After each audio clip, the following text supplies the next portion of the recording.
So this Lego guy, he's the pathogen, and he's basically anything that's trying to infect the body. And he has with him his gun, which is the antigen, and that part is non-living, and it attempts to attack the biggest castle in Cedar Rapids, Iowa, right here. And so first off, the pathogen attacks through the fever, and the fever is goal to just slow it down. That's why it's a river right here. And then the first barrier of the castle is the skin right here.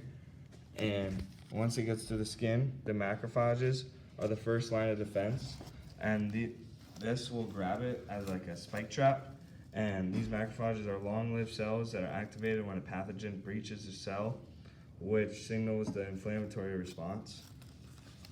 And the inflammatory response releases the cytokines, and these cytokines are the alarms, which and cameras that signal throughout the castle that something has entered the cell. And then if the pathogen tries to go through the mucous membrane, then the mucous membrane will extract and secrete the mucus to protect the body. And what you saw in the inflammatory response was a fire. This represents the redness, pain, and heat that comes from the infection.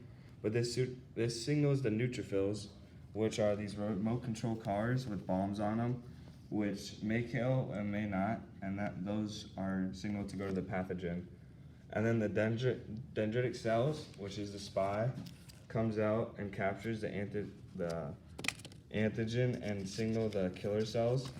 And this is the antigen presenting cells. The other antigen presenting cells are the B cells and the macrophages. So when an infection is signaled, the natural killer cells come in, and these are non-specific, and these will kill anything that come in the way.